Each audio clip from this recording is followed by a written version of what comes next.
حضرت ابراہیم کی زندگی کو لیجیے. حضرت ابراہیم کی زندگی میں بہت بڑا ایک میسج ہے.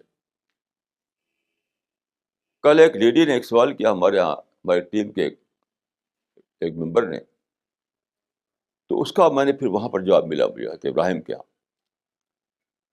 میں نے یہ کہا تھا کہ برٹرڈ رسل جو تھا بہت بڑا فلاسفر تھا وہ، اور بہت بڑا اور بہت ہی آبجیکٹو تھنکر تھا وہ. تو اس نے لکھا ہے، اتھیسٹ تھا وہ، خدا کو نہیں مانتا تھا. تو اس نے کہا ہے کہ آرگومنٹ فرام ڈیزائن جو ہے، آرگومنٹ فرام ڈیزائن جو ہے، یہ ایک ان پرنسپل ایک بہت ہی اسٹرانگ آرگومنٹ ہے. یعنی مطلب ہے کہ where there is a design there is a designer, where there is a design there is a designer, and when designer is proved there is essence of God is also proved. یہ جو argument ہے، اس کو اس نے کہا کہ اس زمانے میں جب انفلوئنشیل آرگومنٹ جو ہے ویلڈ آرگومنٹ بن چکا ہے، تو ان نیچر یہ آرگومنٹ ویلڈ آرگومنٹ ہے، سائنٹیفک آرگومنٹ ہے. لیکن یہ کہہ کر اس کو وہ کر دیا کہ ڈارونزم اس کو ڈسٹرائے کر دیا ہے. یہ کہہ کر اس کو رد کر دیتا ہے، وہ انکار کر دیتا ہے ماننے سے کہ ڈارونزم اس کو ڈسٹرائے کر دیا ہے. اس بات کے لیے میں نے بہت زبردست مجھے ایگزامپل ملا حضرت ابراہیم کی زندگی میں کہ کیسے اس کو ٹیکل کریں ہم. وہ کیا ہے، آپ قرآن کو پڑھیے. حضرت ابراہیم پیدا ہوئے تھے عراق میں. قدیم زمانے میں عراق میں ایک سٹی ہوا کرتا تھا، اس کا نام تھا ار تھا، UR ار. وہاں پر پیدا ہوئے تھے وہ. تو وہاں پر ایک کنگ ہوا کرتا تھا نمرود، NEMRUD، کنگ نمرود. اس کے پاس گئے وہ جس کو کہتے ہیں گاڈ کنگ. وہ گاڈ کنگ کے زمانے کا کنگ تھا. یہ کہتا تھا کہ میں گاڈ کا، دنیا میں گاڈ کا سایہ ہوں. تو کنگ گاڈ کہتے تھے اس کو. تو حضرت ابراہیم نے کہا کہ تم گاڈ نہیں ہو. تو انہوں نے کہا کیوں؟ تو انہوں نے کہا کہ خدا جلاتا اور مارتا ہے. تو کہا میں بھی جلاتا ہوں مارتا ہوں. جو چاہوں کہ جلد سے کہوں وہ گردن مار دے گا اس کی، جس کو اجازت دوں وہ زندہ رہے گا وہ. تو میرے پاس بھی اختیار ہے یہ. تو حضرت ابراہیم نے اس وقت کیا کیا؟ حضرت ابراہیم نے کہا کہ ان اللہ یاتی بالشمس من المغرب فاتح من المغرب فبہت الذی کفر. حضرت ابراہیم نے کہا کہ خدا جو ہے وہ ایسٹ سے نکالتا ہے سورج کو، تو ویسٹ سے نکال دے. تو وہ حیران رہ گیا. دیکھیے یہ جو ہے، یہ بہت زبردست اس میں اندر ایگزامپل ہے کہ جب آپ کسی سے بات کر رہے ہیں، وہ ٹھٹھائی کر رہا ہے وہ، تو آپ جو ہے اس کی بات کو for the seek of argument مان لیجیے. حضرت ابراہیم نے اس بات کو کہ میں بھی جلاتا مارتا ہوں، for the seek of argument مان لیا. مان کر کے پھر دوسری بات کہی. وہاں پر اس کے وہ اسپیچ لیس ہو گیا. اس پرنسپل کو میں نے یہاں اپلائی کیا. تو دیکھیں ایک کتاب ہے عربک زبان میں، اس کا نام ہے قصۃ الایمان بین العلم والفلسفہ والقرآن.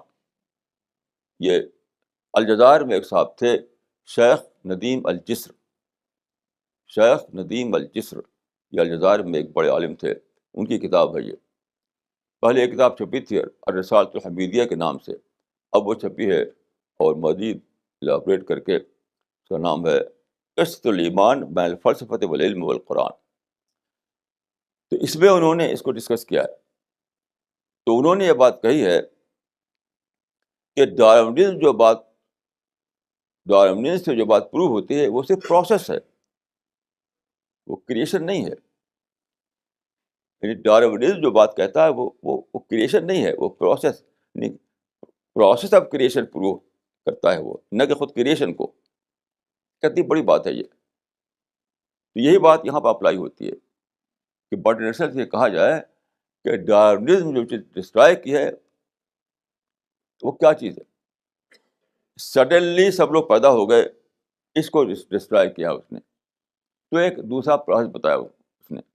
لوگ سمجھتے تھے کہ جو پروسیس ہے کریشن کا وہ یہ ہے کہ اچانک سب پیدا ہو گئے، یعنی ایمرجنٹ کریشن. تو ٹھیک ہے, ایمرجنٹ کریشن جو ہے اس کو for the sake of argument مان لیجیے کہ وہ ٹھیک نہیں تھا, لیکن اس سے آپ کہہ سکتے ہیں کہ تمہارے نظریے سے, تمہاری آئیڈیالوجی سے جو پروو ہوتی ہے وہ صرف یہ کہ پروسیس جو تھا کریشن کا وہ کیا تھا, وہ تھا گریجول, ایولیوشنری.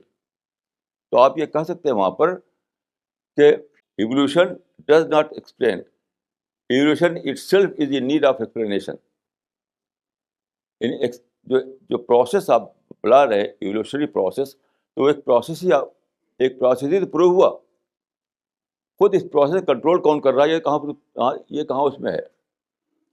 اگر ہم مان لیں کہ دنیا میں جو چیزیں پیدا ہوئیں یا پیدا ہو رہی ہیں اس کا طریقہ یہ ہے کہ ایک ایولیوشنری پروسیس جاری ہے, تو اگر ہم for the seek of argument مان لیں کہ ایولیوشنری پروسیس کے تحت یہ اسپیشیز وجود میں آ رہی ہیں, تب بھی یہ سوال باقی رہتا ہے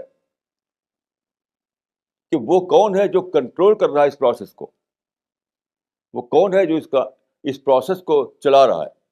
یہ لکھا انہوں نے شیخ ردیف الجسر نے وہ اس کتاب میں قصۃ الایمان والفلسفۃ والعلم والقرآن, کہ اگر ہم یہ مان لیں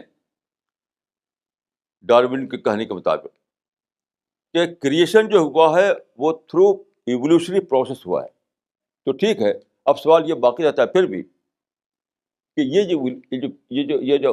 جو پروسیس ہے اس پروسیس کو کون کنٹرول کر رہا ہے, یہ پروسیس کیسے چل رہا ہے. پھر بھی تو ایک چاہیے اس پروسیس کو چلانے والا.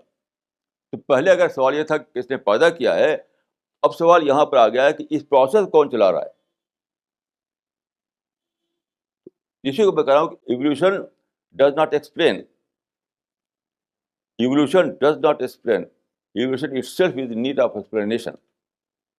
یہ ہے حضرت ابراہیم کو اس سے ملتا ہے ہمیں کہ اگر آدمی ڈٹائی کر رہا ہے تو for the sake of argument اس کی بات کو مان کر کے اب ایک اور پوائنٹ لائیے کہ اگر آدمی اس پر انسسٹ کر رہا ہے کہ ڈارون کی تھیوری جو ہے وہ صحیح ہے, ڈارون کی تھیوری جو ہے وہ صحیح تھیوری ہے, تو میں یہ کہوں گا کہ ٹھیک ہے, ڈارون کی تھیوری کیا ہے. ڈارون کی تھیوری صرف پروسیس کو بتاتی ہے, کریشن کا جواب نہیں دیتی. وہ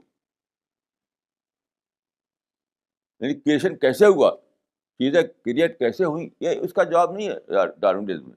صرف یہ ہے کہ وہ پروسیس کیا ہے جس سے چیزیں بن رہی ہیں. تو پہلے سوال اگر تھا کریشن پر, اب بھی وہ باقی ہے اس طریقے سے کہ یہ جو جس چیز کو تم کہہ رہے ہو پروسیس جو ایولیوشنری پروسیس, اس کے بارے میں بتاؤ کہ اس کو کون کنٹرول کر رہا ہے. پھر ہمیں ضرورت ہے خدا کی جو اس پروسیس کو کنٹرول کر رہا ہو. تو بات تو وہیں کمی رہی. یہ مجھے ملتا ہے نمونہ حضرت ابراہیم کی زندگی میں.